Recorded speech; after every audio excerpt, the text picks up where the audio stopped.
Message ಮಾಡಿದ್ರು. ಅದಲ್ದಲೆ ಒಂದು status ಕೂಡ ಅಪ್ಡೇಟ್ ಮಾಡಿದ್ದಾರೆ.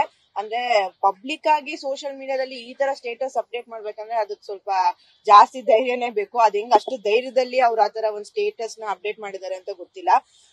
ರಜತ್ ಅವರ ಪತ್ನಿ ಅಕ್ಷಿತಾ ಹಾಗೂ ಅವ್ರಿಗಿಬ್ರು ಮಕ್ಳಿದ್ದಾರೆ. ಅವ್ರ ಇಡೀ ಬಯೋಗ್ರಫಿ ಎಲ್ಲ ಹಾಕಿ, ಆಮೇಲೆ ಇವ್ರು ಮಂಡ್ಯದವರು, ಅಮ್ಮ ಇದು ಮಂಡ್ಯ ಅಲ್ಲ, ದಯವಿಟ್ಟು ಅವಳನ್ನ ನಿಮ್ಮ ಗಂಡನ ವಾಪಸ್ ಕರ್ಸಿಸ್ಕೋ, ಇನ್ನ ಕರಾವಳಿಯವರು ಮಂಡ್ಯಗೆ ಸಮ ಅಲ್ಲ, ಕರಾವಳಿಯವರೇ ಬೇರೆ ತರ ಅನ್ನೋ ತರ ಏನೋ ಹೇಳಿದ್ದಾರೆ. ಇಲ್ಲಿ ಮಂಡ್ಯ, ಕರಾವಳಿ ಅಥವಾ ಬೇರೆ ಸ್ಟೇಟ್ಸ್ ನೇಮು ಬರೋ ಅವಶ್ಯಕತೆನೇ ಇಲ್ಲ ಫಸ್ಟ್ ಆಫ್ ಆಲ್. ಆಮೇಲೆ ಅವರು ಹೋಗಿದ್ದವರು ನಮ್ಮ ಮನೆಯವರು ರಜತ್.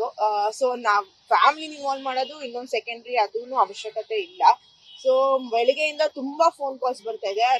ನಾನು ಹುಟ್ಟಿ ಬೆಳೆದಿದ್ದೆಲ್ಲ ಮಂಡ್ಯ ಇದ್ರಿಂದ ತುಂಬಾ ಜನ ಯಾಕೆ ಸುಮ್ನೆ ಇದ್ದೀರಾ, ನೀವು ಮಾತಾಡಿ ಅಂತ ಹೇಳ್ತಿದ್ದಾರೆ. ಬಟ್ ನಾನ್ ಇದನ್ನ ಅಗ್ರೆಸಿವ್ ಆಗಿ ಲೀಡ್ ಮಾಡೋದಕ್ಕೆ ನನ್ಗೂ ಇಷ್ಟ ಇಲ್ಲ. ಅವ್ರು ಎಲ್ಲಾರು ನಾವು ಹೋಗ್ತೀವಿ, ನಾವು ಗಲಾಟೆ ಮಾಡ್ತೀವಿ, ಆತರ ಈ ತರ ಎಲ್ಲ ಮಾತಾಡ್ತಾ ಇದ್ರೆ. ಬಟ್ ಯಾರೋ ಒಂದ್ ಹೆಂಗಸ್ ಮಾಡಿರೋದ್ರಿಂದ ನಾವು ಸ್ಟೇಟ್ಗೆ ಏನು ತಂದಿಕ್ಕಿ ತಮಾಷೆ ನೋಡುವಂತ ಅವಶ್ಯಕತೆ ಇಲ್ಲ ಅನ್ಸುತ್ತಿಲ್ಲಿ.